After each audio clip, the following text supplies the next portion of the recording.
Hello everybody, welcome back to my YouTube channel. और आज हम शुरुआत करने वाले हैं हमारा न्यू चैप्टर इंडिया। इंडिया का नाम सुनकर कुछ बच्चे तो एकदम एक्साइटेड हो जाते हैं और कुछ बच्चे मायूस, बिकॉज कुछ बच्चों को डर लगता है इंडिया चैप्टर के, क्योंकि इतना सारा नाम वगैरह सब याद रखना है। बट बिलीव मी, आपके ज्योग्राफी क्लास 10 में इंडिया से बेहतर चैप्टर और कुछ नहीं है। जिस धरती पे रहते हो उसके बारे में पढ़ना भी नहीं चाहोगे? अजीब बात है ना। हमारे कंट्री के बारे में हम हर एक कोना क्लास 10 तक के लेवल का पढ़ेंगे, ठीक है, जिससे कोशिश करूंगी कि तुमको प्यार हो जाए इंडिया चैप्टर से। डरते हो तो भाई डर खत्म हो जाए, और अगर प्यार करते हो तो भाई साहब एकदम दिल से एकदम जुड़ जाए इंडिया चैप्टर, कि बस कोई पूछ ले और मैं जवाब दे दूं। समझ में आया? शुरुआत करते हैं इंडिया चैप्टर के साथ। देखो बेटा, जब मैं लैंडफॉर्म्स वाला चैप्टर करा रही थी तब भी मैंने तुमको बताया था कि ज्योग्राफी दो शब्द से मिलकर बना है, जियो प्लस ग्राफी। जियो शब्द का मतलब होता है अर्थ और ग्राफी यानी study. So study of earth is basically geography. Geography नहीं कहते, ज्योग्राफी। समझ में आया? अब तुम एक बात बताओ, अर्थ के बारे में पढ़ोगे तो हमारा इंडिया भी तो अर्थ पे ही आता है, तो ऑफ कोर्स ये ज्योग्राफी का ही पार्ट होना चाहिए। बिल्कुल है। देखो एक बात को समझना, जब तुम इंडिया चैप्टर पढ़ोगे ना बेटा, इंडिया का दो हिस्सा है। ब्रॉडली बोल रही हूँ, दो हिस्सा है। इंडिया को दो तरीके से पढ़ सकते हो। एक तो पॉलिटिकल तरीके से, इसका मतलब मैं बताऊंगी, या तो फिजिकल तरीका से। पॉलिटिकल यानी जब तुम स्टेट्स, बाउंड्रीज, यूनियन टेरिटरीज, इन सब के बारे में पढ़ते हो तब तुम पॉलिटिकल डिवीजन वगैरह के बारे में बात कर रहे हो। क्लास 10 के हिसाब से ये हिस्सा नहीं है, ये हिस्सा नहीं है। फिजिकल हिस्सा यानी इंडिया में रहने वाले माउंटेन्स, लेक्स, रिवर्स, ये सारी बातें जब तुम पढ़ोगे तो तुम फिजिकल बात कर रहे हो। फिजिकल मतलब समझते हो? ऐसा समझो ज़मीन के ऊपर क्या क्या स्ट्रक्चर्स देखने को मिल रहा है, वो सारी चीज़ें।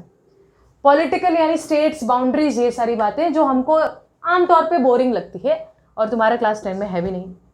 लेकिन आज बहुत ही बेसिक चीज़ करवाऊंगी, सिर्फ उतना ही बताऊंगी जितना समझना है और याद रखना है। अगर तुम यूपीएससी के लिए पढ़ाई करना चाहते हो वो बात अलग है, लेकिन तुम एकदम बेस 10 का एकदम स्ट्रॉन्ग करना चाहते हो जिससे इंडिया से एक भी मार्क्स तुम्हारा ना छूटे, तो बने रहो वीडियो में। आते मिटाते मैं एक बात बोलना चाहूँगी बेटा, देखो अगर तुम वीडियोस देखते हो, तुमको पसंद आता है, समझ में आता है, तो प्लीज़ हो सके तो एक बार कमेंट में लिखो कि दीदी मेरे को समझ में आ गया। इससे मुझे मोटिवेशन मिलता है। साथ ही साथ अगर तुमको ऐसा लगता है कि ये वाला जो वीडियो है ये मेरे फ्रेंड तक भी पहुंचना चाहिए, क्योंकि उसे भी दिक्कत आ रही है इस चैप्टर में, आप उसे भी शेयर कीजिए। मैं जानती हूँ WB के लिए ज़्यादा कंटेंट नहीं है, मैं अपना योगदान देना चाहती हूँ इसमें।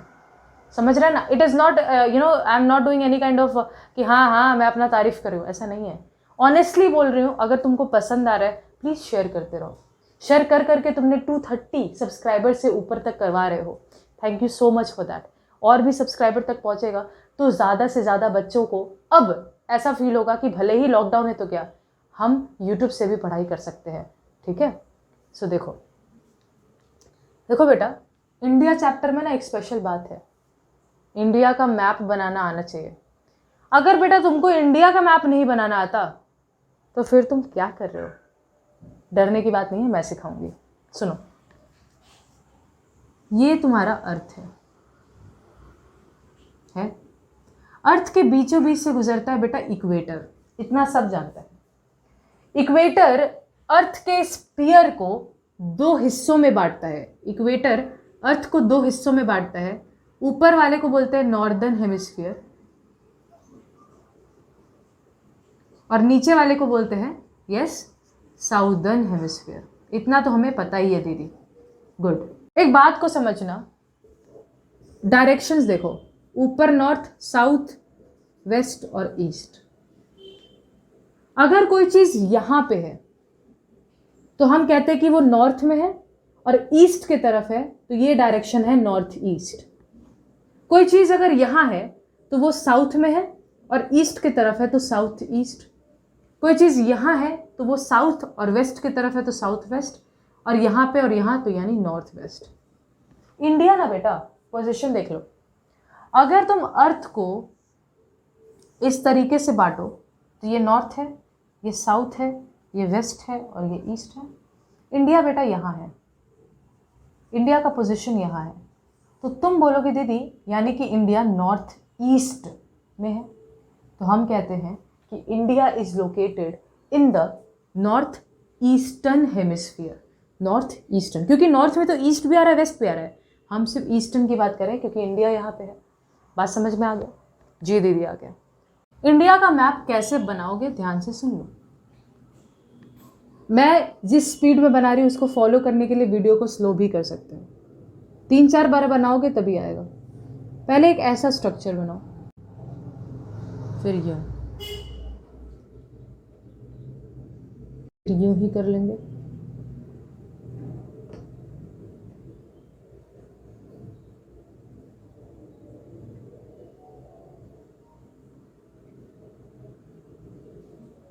ठीक है,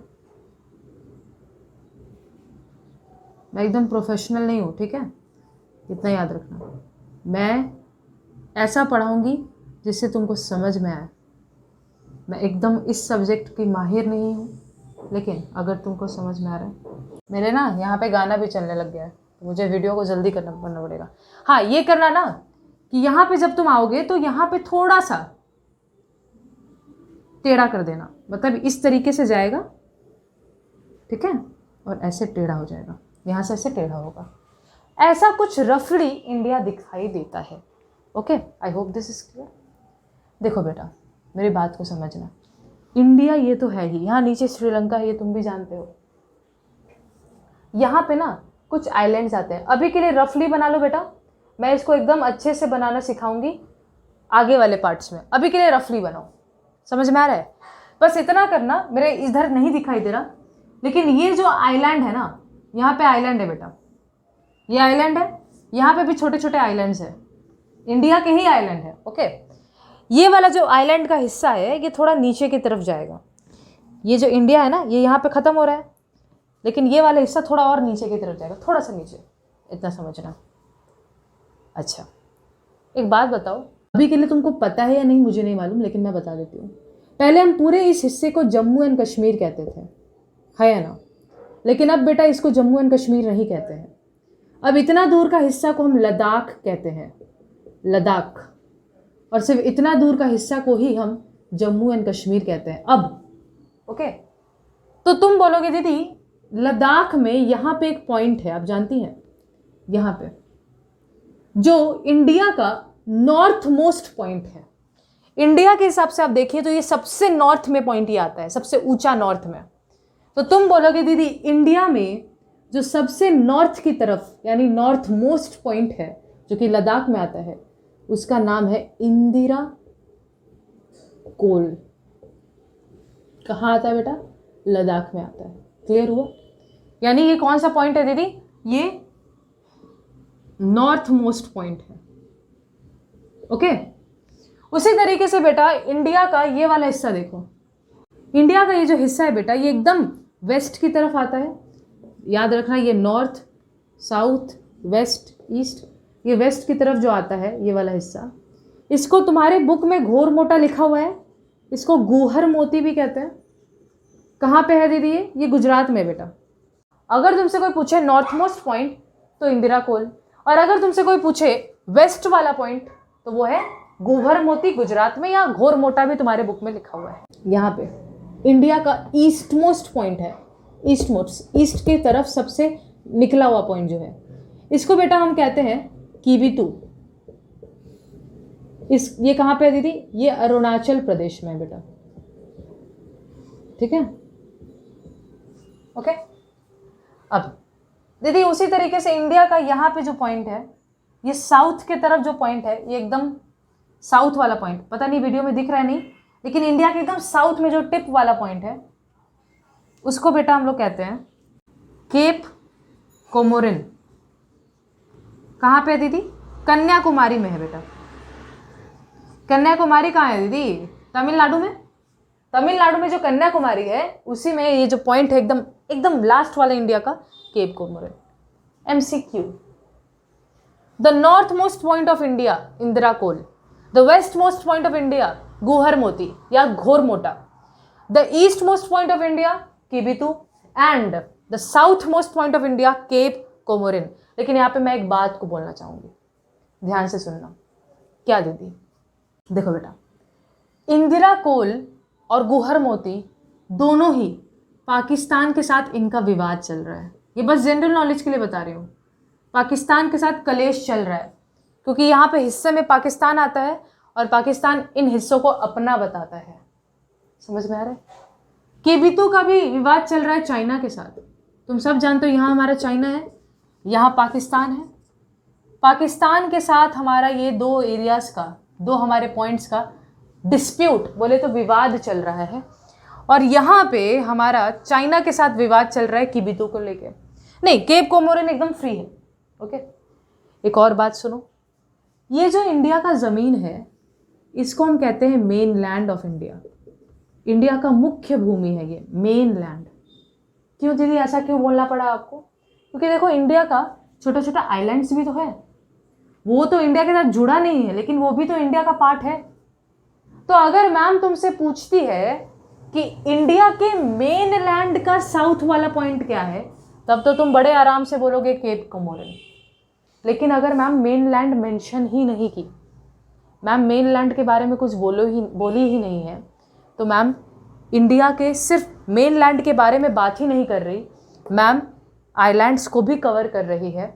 और कवर करते वक्त मैम ये बोलना चाहती हैं कि ये जो आइलैंड है उसका भी तो एक पॉइंट होगा। मैंने क्या बताया, इंडिया का ये पॉइंट से भी नीचे इस आइलैंड का एक पॉइंट आता है ना? मैंने बताया तुमको, इस आइलैंड को बेटा बोलते हैं ग्रेट निकोबार। मैं सिखाऊंगी तुमको, डरने की बात नहीं है। लेकिन इस ग्रेट निकोबार में बेटा एक एंड के तरफ एक पॉइंट है जो इंडिया के इस पॉइंट से भी नीचे आता है, इंडिया के इस पॉइंट से भी नीचे आता है, और हम इसको कहते हैं इंदिरा पॉइंट। इंदिरा पॉइंट।